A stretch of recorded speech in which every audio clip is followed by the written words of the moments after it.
remercie tout d'abord la Souad et Hassan pour l'invitation.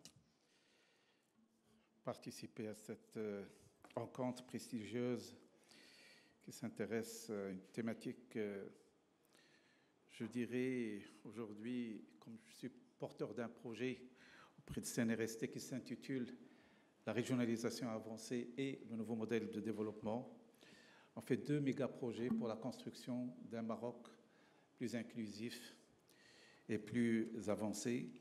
Et donc, je considère que c'est une des thématiques centrales, sociétales au niveau de notre pays actuellement et dans le futur. Alors, je vais essayer d'être bref parce que la question a été abordée ce matin par M. le ministre, mais moi, je m'intéresserai à un cas pratique pour illustrer ce qui a été dit ce matin, à savoir ces assises régionales et qui ont eu lieu, comme ça a été dit ce matin par M. le ministre, dans 11 régions, dont bien sûr notre région, la région que je représente, qui est la région Casa-Stade.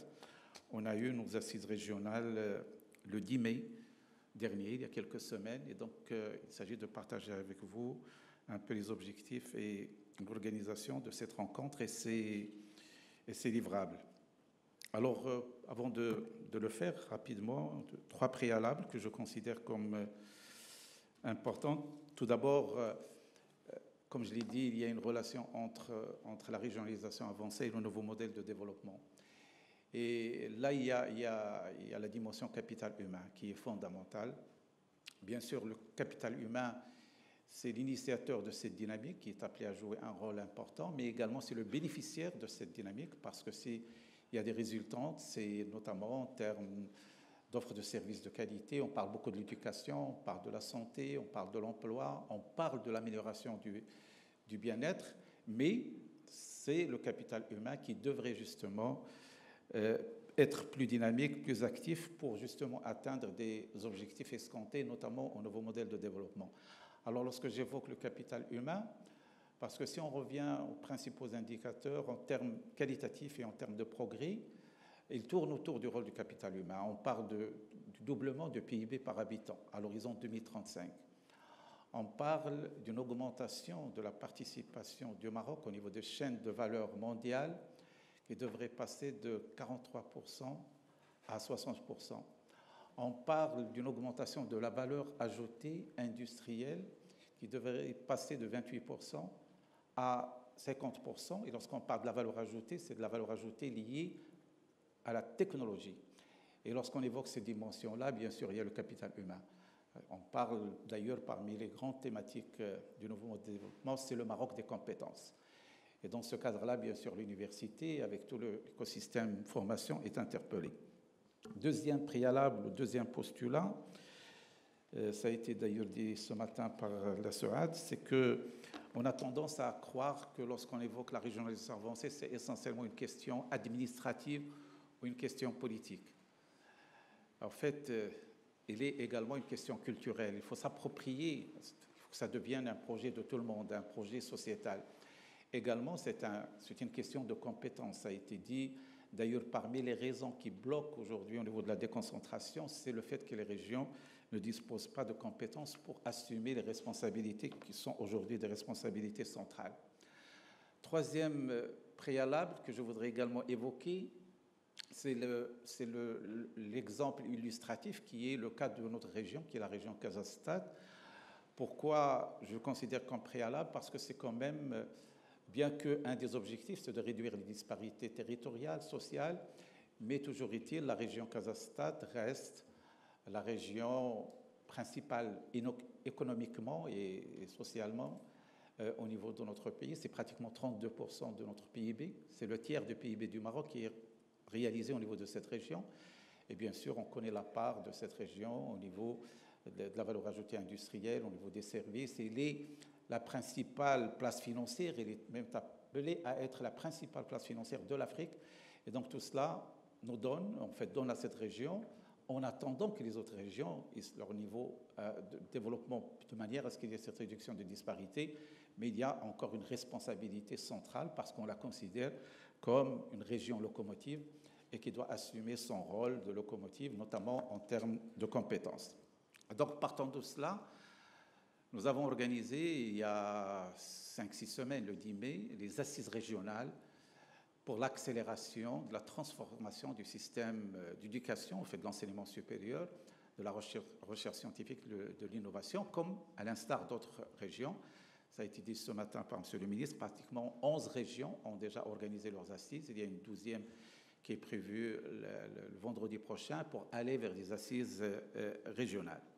Alors, de quoi il s'agit?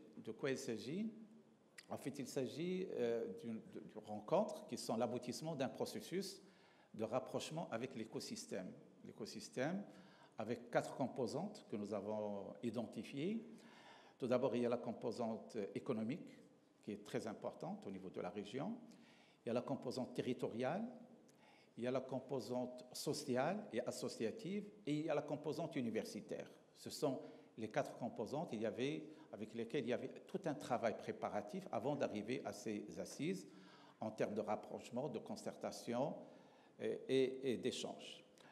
Alors, pour le volet économique, au niveau de notre région, il s'agissait de rencontrer pratiquement en fait, les principaux acteurs de la dynamique économique de la région.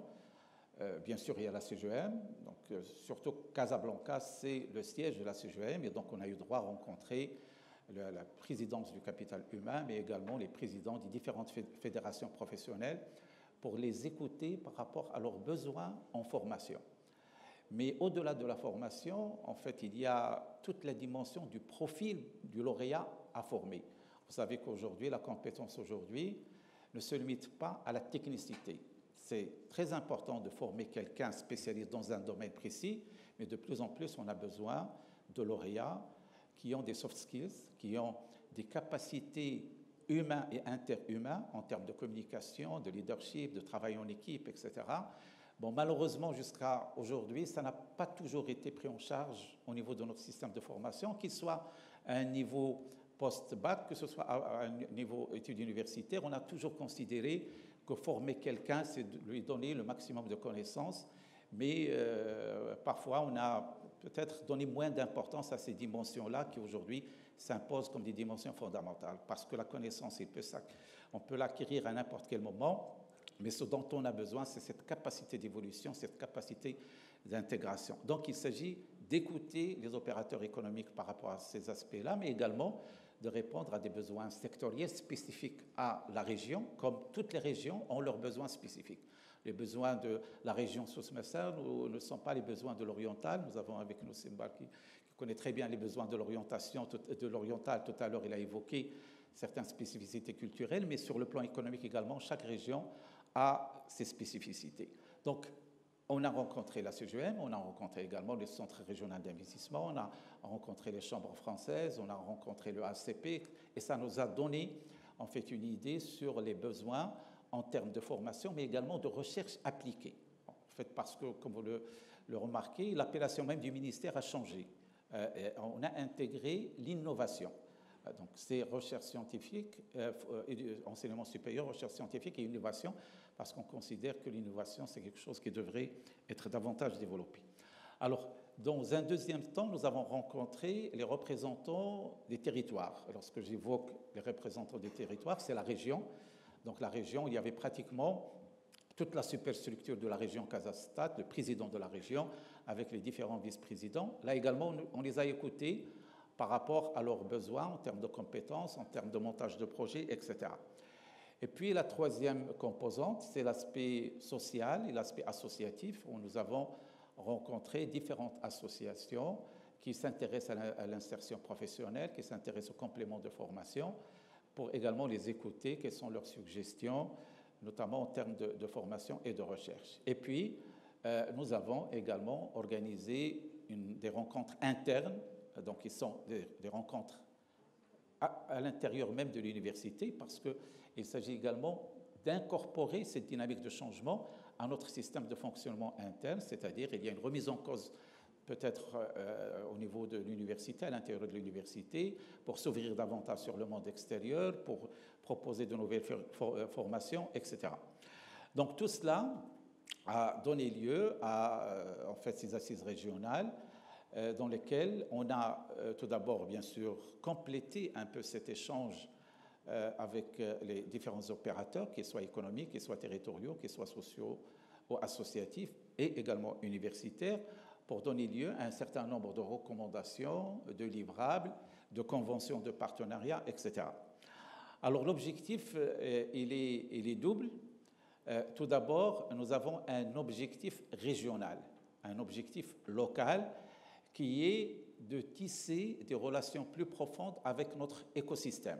Vous savez que c'est toujours un problème, c'est qu'entre l'université et son écosystème, chacun se jette la balle à l'autre pour dire que finalement, s'il n'y a pas cette interdépendance, interrelation entre le monde universitaire et son écosystème, l'université fait des reproches à l'écosystème et l'écosystème fait des reproches à l'université.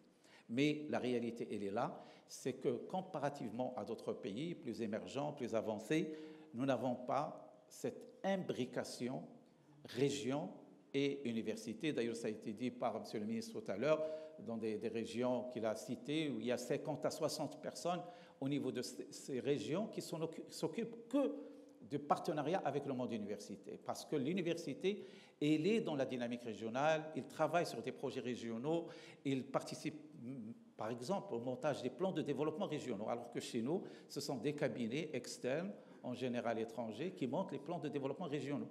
Alors que l'université, elle est en mesure de le faire, mais il n'est pas sollicité pour le faire. Il va falloir que nous-mêmes on fasse un travail sur nous-mêmes, mais également que l'autre partie s'ouvre sur l'université.